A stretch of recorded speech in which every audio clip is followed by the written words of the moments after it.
Hello, my name's Rebecca Richardson, but most people call me Becky, and today I thought we could talk about 4 series that I read in middle school. So some of you might be thinking, middle school, you're quite clearly English, and English don't do that, but I went to the one area, I suppose, in England that still has the 3-tier system, as in like first school, middle school, high school. So I did actually go to a middle school. I was there from year 5 through to year 8, which is like years...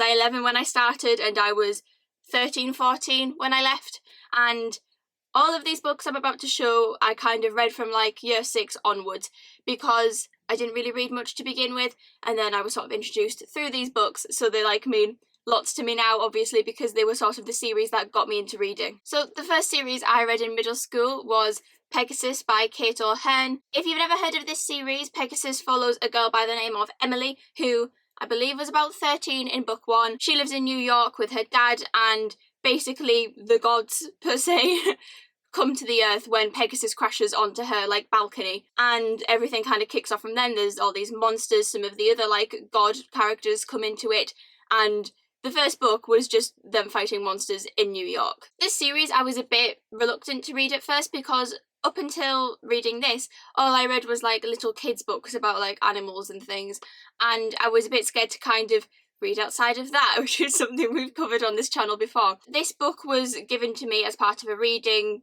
group, I guess, that I did in year 6 at school. We went to the local library and like the people there had to pick books for each other. This book was picked for me by another person in the group, and at first I was not too happy about reading it. They picked it because they knew that I liked animal books, and you know, there's an animal on the front even if it's not a real animal. But that was basically what they'd gone off, and I looked at it and was a bit reluctant to give it a go. It was also longer than what I was used to reading. I kind of class this as the first like novel I read, but I thought I'm going to give it a go because that's the point, and I started reading it and I absolutely loved it. Here's a fun fact about me: I've never read Percy Jackson, so this series was kind of my version of like the Olympian gods kind of thing that I had when I was younger, and I just loved it so much. If I'd known Percy Jackson was a thing, I definitely would have read it after reading these, but I actually didn't know that Percy Jackson existed. I just thoroughly enjoyed that kind of genre when I read this, and I just thought it was amazing. It was my first taste of fantasy as a genre, and I just loved it so much. I read this really quick. I remember one of my main thoughts in it being, oh my god, Emily's so old, I can't wait till I'm 13, which is how I know how old I was when I read it, because I remember that being a very prominent thought. I was so jealous that she was 13. She was like a teenager. She was so grown up. From what I remember, my favourite character in the Pegasus series was Cupid. Now looking back, I don't really remember much about any of them, but I do remember vividly writing a song about Cupid. I don't know what it was about, but I know it was a thing that existed. He only comes in like the second book onwards, I think, but I was like absolutely obsessed with him for a reason I can't remember. If I was to reread them at some point, it would just be to relive that. He was like my first like fictional crush per se, was Cupid. But I would definitely recommend these books to anybody who has a child around the ages of like 11 to like 13-ish, maybe it's a bit younger. I don't actually have a copy. This is my sister's copy because I bought her it. I don't have mine. I like gave it to someone, never got it back, but I got this for my sister because she's the age now that I was when I first read it, and I thought she'd enjoy it. Hasn't read it yet, but she might. But I do definitely think that this is a really great read, especially if you have a younger kid or you know a younger kid who likes the Percy Jackson stuff. Obviously I've never read it, but I know it's the same sort of like Olympian god theme. I do think they'd really enjoy this. The next series I read in middle school is Divergent by Veronica Roth. I think everybody's heard of the Divergent series, or they've at least seen the movies, but if you haven't, Divergent follows a character called Tris Pryor as she has to decide who she wants to be in this dystopian world where everybody fits into 4 different factions, which kind of have the same vibe as the houses in Hogwarts, but like a little bit different. In the book, Tris is classed as divergent because she doesn't fit straight into one of the 4 factions, and the book basically just follows her trying to deal with this, and as the story progresses we end up in like revolution and the rest of it, as usual with dystopian fantasy, but that's the main gist of Divergent. I am going to say now, I didn't actually finish the Divergent series, and that's why I'm actually doing this now. I have another 2 series to go over, but they're like my favourites, so I was like, I'll leave them till last and we'll talk about Divergent now. Basically, I just didn't really enjoy it. I read it because I read The Hunger Games, which, spoilers, we're going to talk about that today as well. People were like, oh, Divergent's like The Hunger Games. Disclaimer, Divergent is not like the Hunger Games. So I read it kind of with that in mind, and also because I knew that like a movie existed, and I just didn't enjoy it. I found it quite boring. I found it difficult to get through. I didn't in any way connect to the main character, but I did make myself read the first one and the second one, and I thought they were like all right, like, you know, there was something that kept me reading. Then I started a Legion, and we very quickly pulled a 180 and everything went weird, and I just stopped reading. I got maybe 100 pages in, possibly not even that, and I just didn't bother finishing it. I also didn't watch all the movies. I watched the first movie, and then I saw the trailer for the second one and was like, absolutely not. I haven't seen any of the movies past then either, but I know that the movies didn't end the same way as the books. But as far as the books go, I am mentioning in this list because it is like a series that I actually read. I was disappointed that I didn't enjoy it as much as I thought I would. All I can think for the reason I didn't enjoy it is just because it bored me. Like, you know, I guess I was like probably about 13 at the time. I wasn't really thinking about like the writing style or anything, but I just didn't really like them. I didn't like the main character. I didn't particularly like 4 either, which I actually found out the other day because I haven't read these in so long, and I was just chatting to my friends about Divergent because it somehow came up in conversation, and I asked like, oh, why is 4 actually called 4? Like, was that ever explained? And one of them was like, oh yeah, it's because he has 4 fears. So it's definitely not a series I'm going to reread if it's stuff like that I'm missing and that I forgot about, because I've quite clearly made a point to forget that he's called 4 because he has 4 fears. So yeah.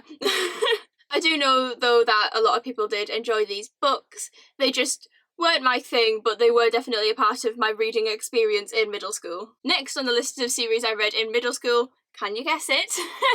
The Hunger Games by Suzanne Collins. As you can probably tell, this is a pretty, like, battered copy because I read these on holiday, and at the time I gave absolutely no cares about how my books ended up looking. It's actually dead on the inside, but I massively enjoyed this series, and I think the state of the book is kind of a sign of how much I enjoyed it. I think I was about 12 when I read these, or possibly even younger, because I went to see Catching Fire in cinemas for my birthday, and I'm not too sure what year Catching Fire came out. Yeah, I just checked. It was my 12th birthday that I went to see Catching Fire for, which was 2013. But I definitely read Catching Fire when I went to see the movie, so I was 12 when I read these. I think for most people, The Hunger Games is just such an iconic series. Everybody remembers The Hunger Games. I do find it quite funny, though, because there was a time or a phase when everybody was, like, invested in The Hunger Games, but none of us ever seem to really remember it the way that we remember other phases, like the Twilight phase or the Harry Potter phase. Like, I rewatched the movies for the first time in, like, a long time the other day, and I just had this flood of memories of when I was obsessed with it. I didn't have the Mockingjay pin because I just never really got my hands on one, but I did have a t-shirt that had, like, the kind of outline of the Mockingjay symbol, but it was an owl inside, and it said, District 9 3/4.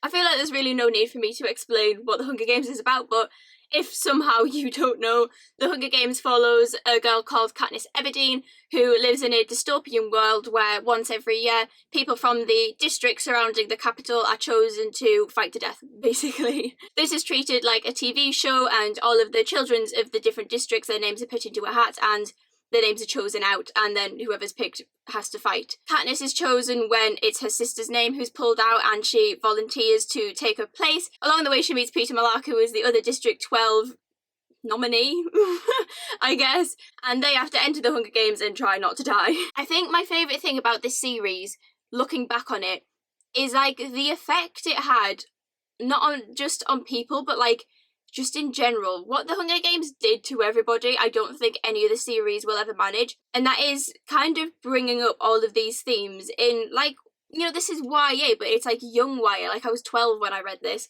But it made me start thinking about, like, capitalism. Obviously not with that exact word, I was 12. But it made me start thinking about, like, power and hierarchy and about, like, the control people have on us. And even I, at 12 years old, could see the underlying themes of this on how, like, the classes are treated.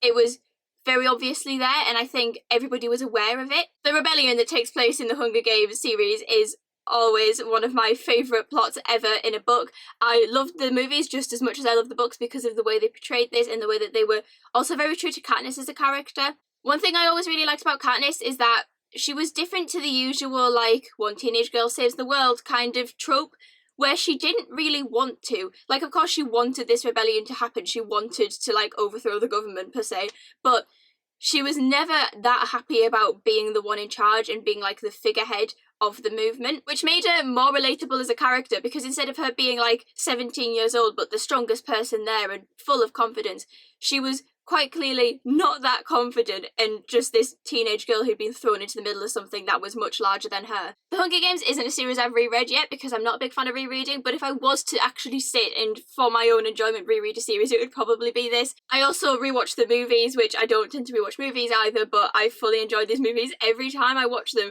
just because I think they're ageless, like they're just so good. And I am possibly a controversial opinion, but I am actually very excited for the prequel coming out next year. I'm so excited about it. Overall, I just think The Hunger Games is a series that everybody knows and everybody loves, or at least I think.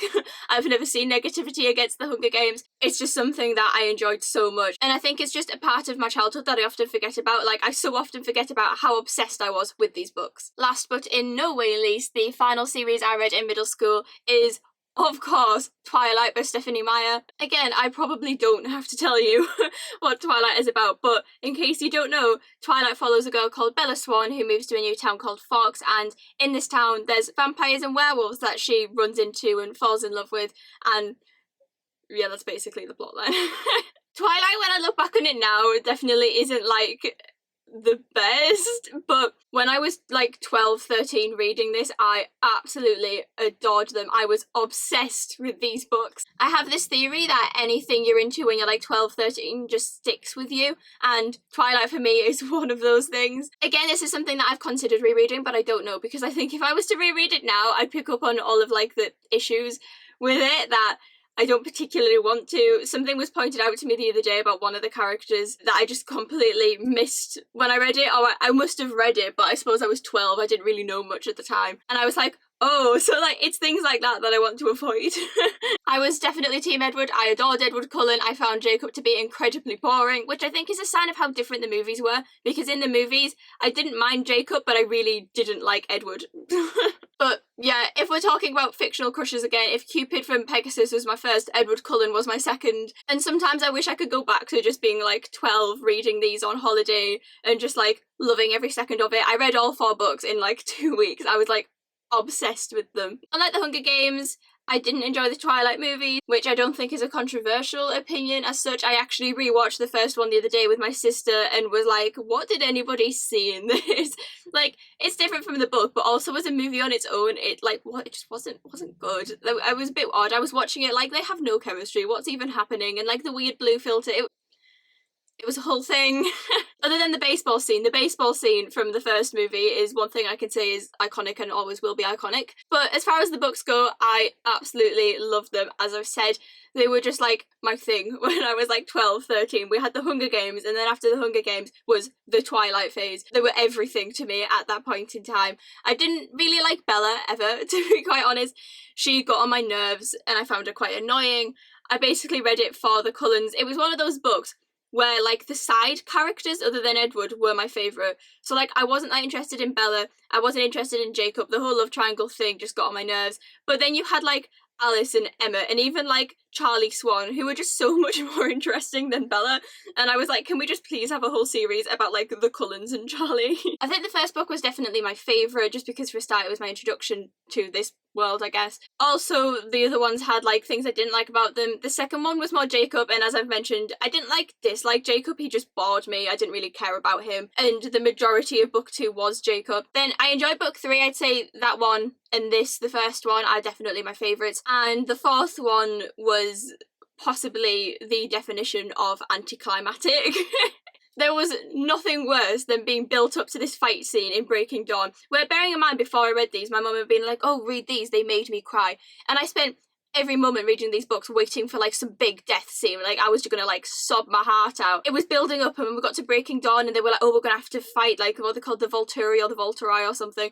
We're gonna have to take them on. We're gonna have to destroy Michael Sheen. And I was, like, waiting for this, like, big moment. And then, like, it just didn't happen, like, at all.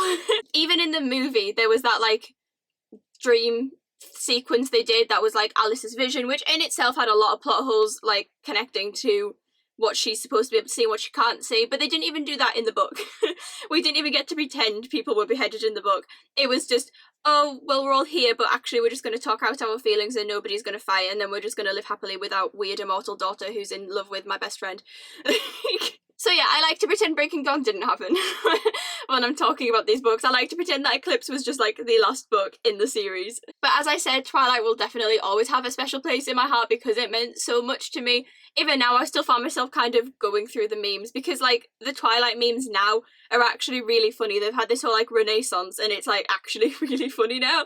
And I do find myself kind of going through them every now and then, like, haha, those movies were so bad kind of thing. Because I think I was just so obsessed with them back in the day that these books will always mean something to me. But that is it for series that I read in middle school. I imagine there's people watching this who've read so many more books in middle school, but that was really when I started to get into reading. In fact, I quite often say that Twilight was like the catalyst in what began my love for the genre, and that kept me reading, and Pegasus was definitely the first of what I now read that I actually sat down and read properly. There is definitely series that I wish I'd read in middle school, like I mentioned Percy Jackson, that I just never really got around to reading. I do wish I'd read The Mortal Instruments in middle school instead of later on. I just was really just starting to get into reading then. So those were the 4 series that I actually remember reading and kind of enjoying, if you count Divergent, in middle school. But that is it from me today. Thank you so much for watching, and I will see you very soon. Bye!